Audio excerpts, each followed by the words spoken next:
मराठा समाजाला आरक्षण मिळावे याकरिता मनोज जरांगे पाटील यांनी आमरण उपोषण सुरू केले। त्यानंतर सरकारने मराठा समाजाच्या आरक्षणाच्या विषयी 40 दिवसांची मुदत मागितली। ही 40 दिवसाची मुदत संपली। सरकारने अद्यापही मराठा समाजाच्या आरक्षणाची मागणी पूर्ण केलेली नाही। त्यामुळे मनोज जरांगे पाटील यांनी परत आपले उपोषण सुरू केले। या उपोषणाला पिंपरी चिंचवड शहरातूनही मोठ्या प्रमाणात पाठिंबा आहे। पिंपरी चिंचवड शहरात बाबासाहेब आंबेडकर पुतळा चौक येथे मराठा समाजाच्या वतीने साखळी उपोषण केले जात आहे। जोपर्यंत मराठा समाजाला न्याय मिळत नाही तोपर्यंत हे उपोषण सुरूच राहणार असल्याची भूमिका मराठा समाज बांधवांनी घेतली। जालना येथे आमचे मराठा बांधव माननीय श्री मनोज जरांगे पाटील यांनी आमरण उपोषण सुरू केलं होतं। 17 दिवसाचं ते उपोषण झालं आणि या उपोषणामध्ये त्या ठिकाणी असणारे सर्व युवक युवती असतील, महिला असतील, लहान विद्यार्थी असतील, त्यांच्यावर अत्यंत अमानुष पद्धतीने लाठीचार्ज केला। त्यांची डोकी फोडली, त्यांचे हातपाय मोडले। हरिपाठ वाचणाऱ्या महिलांवरती देखील अमानुषपणे त्या ठिकाणी सरकारच्या माध्यमातून लाठीचार्ज झाला। तदनंतर 17व्या दिवशी राज्याचे मुख्यमंत्री एकनाथ शिंदे यांनी आंदोलनस्थळी जाऊन 30 दिवसाची मुदत मागितली। 30 दिवस आम्हाला वेळ द्या, आम्ही तुम्हाला आंदोलन देऊ असं सांगितलं। जरांगे पाटलांनी 10 दिवस वाढवून 40 दिवस दिले। ते काल संपले, परवा संपले, आज 42वा दिवस आहे। पुन्हा एकदा जरांगे पाटलांनी अंतरवाली सराटी या ठिकाणी आमरण उपोषण सुरू केले। त्याला पाठिंबा म्हणून पिंपरी चिंचवड शहरातील तमाम सकल मराठा समाजाचे लोक या ठिकाणी साखळी उपोषण करतायत। 40 वर्षापासून मराठा समाज आरक्षणाची मागणी करते। बहुसंख्य मराठा समाज हा शेतीवरती अवलंबून असणारा आहे, अन्नदाता समाज आहे। काळ्या आईमध्ये पीक घेऊन तो संपूर्ण आपल्या महाराष्ट्राची आणि देशाची भूक भागवतो। पूर्वीची परिस्थिती वेगळी होती, आत्ताची परिस्थिती वेगळी आहे। मराठ्यांच्या जमिनींचे वाटप झाल्यामुळे कमी जमीन झालेली आहे। त्यांच्या मुलांच्या शिक्षणाची हेळसांड होते, नोकरी मिळत नाही आणि म्हणून मागच्या 75 वर्षामध्ये 7 लाखापेक्षा अधिक शेतकऱ्यांनी आत्महत्या केलेल्या आहेत। क्रांती मोर्चाच्या माध्यमातून जे 58 मोर्चे झाले, अतिशय शांततेत आणि जगाला हेवा वाटेल अशा प्रकारचा मोर्चा झाला आणि मोर्चे झाले। त्यामध्ये जवळपास 48 मराठा युवकांनी आपल्या प्राणाचं बलिदान दिलं। जरांगे पाटलांचं उपोषण चालू झाल्यानंतर देखील 4 ते 5 युवकांनी आत्महत्या केलेली आहे। एवढा गंभीर प्रश्न असताना देखील सरकारच्या माध्यमातून मुख्यमंत्री, उपमुख्यमंत्री, मंत्रिमंडळातले मंत्री मराठा समाजाला खेळवण्याचा प्रयत्न करतायत। आज प्रधानमंत्री नरेंद्र मोदी शिर्डी या ठिकाणी येत आहेत।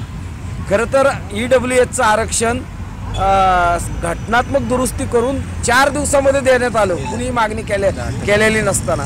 मग मराठा आरक्षणाच्या संदर्भात अशा प्रकारची घटनात्मक दुरुस्ती करून संसदेत हा विषय घेऊन घटना दुरुस्ती करून परिशिष्ट 9 मध्ये टाकून राष्ट्रपतीच्या स्वाक्षरीने हा मराठ्यांचा आरक्षणाचा विषय मिटू शकतो। मात्र तशा प्रकारची राजकीय इच्छाशक्ती असली पाहिजे। केवळ कागदी घोडे नाचवायचे आणि मराठा समाजाला खेळवायचं अशा प्रकारचा उद्योग राज्यकर्त्यांचा सुरू आहे आणि म्हणून आमचा इशारा आहे की आता मराठा आंदोलन जे चाललेलं आहे, सकल मराठा समाज या आंदोलनात आहे। या पुढच्या काळात राज्याचे मुख्यमंत्री, उपमुख्यमंत्री, मंत्रिमंडळातले मंत्री, विद्यमान आमदार आणि खासदार यांना या आंदोलनामध्ये येण्यासाठी आम्ही प्रतिबंध केलेला आहे। यांचे कार्यक्रम जर शहरात होणार असतील तर युवक आणि युवतींच्या भावना खूप तीव्र आहेत, ते त्या ठिकाणी जातील आणि त्याला विरोध करण्याचा प्रयत्न करतील। अशा प्रकारचा हा निर्णय आहे। सकल मराठा समाजाच्या वतीने आम्ही विनंती करतो सरकारला की हा मुद्दा अत्यंत संवेदनशील आहे। लवकरात लवकर आपण मराठ्यांना आरक्षण देण्याचा निर्णय घ्यावा अशा प्रकारची आमची मागणी आहे। जरांगे पाटलांनी कालपासून उपोषण सुरू केलेलं आहे। मागच्या वेळेस 17 दिवस त्यांनी उपोषण केलं। सरकारच्या धोरणाप्रमाणे सरकारने सांगितलं की उपोषण मागे घ्या, त्यामुळे त्यांनी उपोषण मागे घेतलं। परंतु पाटलांनी 30 दिवसाची मुदत त्या ठिकाणी गव्हर्नमेंटला दिली होती। पाटलांनी 10 दिवस वाढवून 40 दिवसाची मुदत दिली। तरी देखील मराठा आरक्षणाचा हा विषय का सुटलेला नाही। अतिशय गंभीर प्रश्न मराठांच्या आरक्षणाचा आहे। संपूर्ण महाराष्ट्रामध्ये आज महाराष्ट्र पेटला आहे, मराठा तरुण पेटला आहे, मराठा तरुणी पेटलेल्या आहेत। हे जर आरक्षण मराठ्यांना दिलं नाही तर या सरकारला गंभीर परिस्थितीला सामोरं जावं लागणार आहे। हक्काची मागणी करतात। मराठा समाजामध्ये बेरोजगारी खूप मोठ्या प्रमाणामध्ये आहे, तरुणीमध्ये बेरोजगारी आहे, तरुणांमध्ये आहेत, सुशिक्षित लोक आहेत परंतु नोकऱ्या मिळत नाही। आरक्षण देखील त्यांनी काढण्याचा प्रयत्न केला, खाजगीकरण केलेलं आहे। खाजगीकरणामुळे तरुणांना नोकऱ्या नाही मिळत। या महाराष्ट्रातले उद्योग गुजरातमध्ये चाललेत। अशा परिस्थितीमध्ये हा समाज जो आहे हा समाज बेभान झालेला आहे आणि आपल्या हक्कासाठी, जीवन जगण्याच्या हक्कासाठी त्यांना काय विशेष नाही पाहिजे, पण जीवन जगण्याचा हक्क पाहिजे, उत्पन्नाचं साधन पाहिजे, याकरिता हा समाज संघर्ष करीत आहे। शिवसेनेच्या माध्यमातून आम्ही उद्धव साहेबांनी पाठिंबा दिलेलाच आहे आणि आंदोलन जे आहेत, आरक्षणाचं जे आंदोलन आहे शेवटपर्यंत आम्ही त्यांच्या बरोबर आहे, शिवसेना त्यांच्या बरोबर आहेत। काल देखील दसरा मेळाव्यामध्ये उद्धव साहेबांनी सुरुवातच जरांगे पाटलांपासून केली आणि मराठ्यांना आरक्षण मिळावं अशा पद्धतीची त्या ठिकाणी मागणी केली, परंतु हे जे सरकार आहे हे सरकार हे काय मराठा समाजाला आरक्षण देण्यास तयार नाही। आज मोदी शिर्डीमध्ये आहेत, माझं त्यांना विनंती राहील की आजच्या सभेमध्ये त्यांनी मराठा समाजाला आरक्षण जाहीर करावं आणि मराठा समाजाचा हा जो प्रश्न आहे अनेक वर्षापासून सोडावा आणि करणं काय अवघड नाही आहे। जसं 50% मर्यादा त्या ठिकाणी ओलांडून EWS 10% आरक्षण दिलं, त्याच पद्धतीने एक विशेष अधिवेशन बोलवायचं, 2 दिवसाचं बोलवा, 3 दिवसाचं बोलवा आणि त्या विशेष अधिवेशनामध्ये हा विषय घेऊन मराठ्यांना आरक्षण दिलंच पाहिजे अशा पद्धतीची ही जी कायदेशीर प्रक्रिया आहे ही कायदेशीर प्रक्रिया मोदी साहेबांनी पूर्ण करावी। संपूर्ण महाराष्ट्र आज या आरक्षणाच्या मागणीसाठी आज गावोगावामध्ये आज उपोषणाला बसलेला पिंपरी चिंचवडमधील हे सर्व ही जेवढ्या शाखा आहेत, ज्या संघटना आहेत मराठा समाजाच्या, त्या देखील जरांगे पाटलांना पाठिंबा देण्यासाठी या ठिकाणी बसलेला आहे आणि संपूर्ण महाराष्ट्राचं हीच परिस्थिती आहे। जर हे आरक्षण जर मिळालं नाही तर ह्या सरकारला मराठा समाजाने एक आदेश दिलेला आहे की जर हे आरक्षण जर दिलं नाही तर त्याचे गंभीर परिणाम भोगावे लागतील आणि सर्व समाज आज या मराठा आरक्षणाच्या बाजूने आहे आणि या ठिकाणी आम्ही देखील या पिंपरी चिंचवडच्या माध्यमातून, या ठिकाणी शिवसेनेच्या माध्यमातून आम्ही पाठिंबा देत आहोत।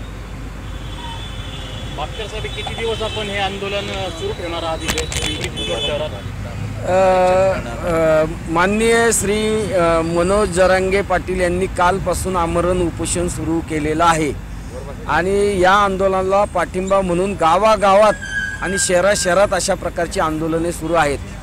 सकल मराठा समाजाच्या वतीने पिंपरी चिंचवड शहरामध्ये देखील कालपासून साखळी उपोषणाला सुरुवात झालेली आहे। जोपर्यंत मनोज जरांगे पाटलांचं आमरण उपोषण सुरू राहणार आहे तोपर्यंत सकाळी 11 ते सायंकाळी 7 या वेळेमध्ये या ठिकाणी साखळी उपोषण होणार आहे। त्याचबरोबर जरांगे पाटील त्या उपोषण स्थळावरून जे संदर्भ आणि आदेश देतील, कार्यक्रम देतील त्याची अंमलबजावणी सकल मराठा समाजाच्या वतीने पिंपरी चिंचवड शहरामध्ये होणार आहे। तसेच राज्याचे मुख्यमंत्री, उपमुख्यमंत्री, मंत्रिमंडळातले मंत्री, आमदार आणि खासदार यांचा जाहीर कार्यक्रम जर शहरात झाला तर मराठा युवक आणि युवतींच्या भावना खूप तीव्र आहेत। त्या कार्यक्रमामध्ये जाऊन तो कार्यक्रम रोखण्याचं काम देखील मराठा युवक आणि युवतींनी जाहीर केलेलं आहे। त्याची शासनाच्या वतीने नोंद घेण्यात यावी। हे आंदोलन जोपर्यंत जरांगे पाटलांचं आंदोलन सुरू राहणार तोपर्यंत पिंपरी या ठिकाणी भारतरत्न डॉक्टर बाबासाहेब आंबेडकरांची भीमसृष्टीच्या समोर हे अविरतपणे सुरू राहणार आहे। राजकीय नेत्यांना गावात बंदी केली आहे मराठा समाजाने, केलीच पाहिजे कारण की हक्काचं आरक्षण मिळालंच पाहिजे।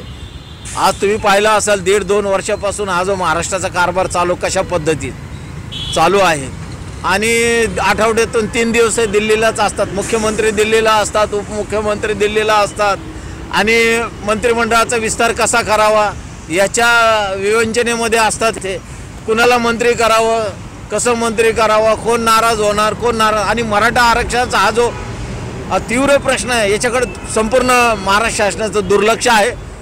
काल शिवाजी महाराजांची त्यांनी त्या ठिकाणी त्या मेळाव्यामध्ये त्यांनी शपथ घेतली आणि शपथ घेण्याचं ठीक आहे घेतली, पण त्या शपथीवर त्यांनी खरं उतरावं आणि मराठ्यांना आरक्षण मिळवून द्यावं अशा पद्धतीची आम्ही या ठिकाणी मागणी करतो.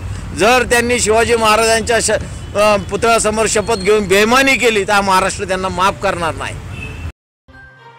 दररोजच्या नवनवीन बातम्या व घडामोडी जाणून घेण्यासाठी शबनम न्यूज चॅनल सबस्क्राईब करा व बेल आयकॉन प्रेस करा.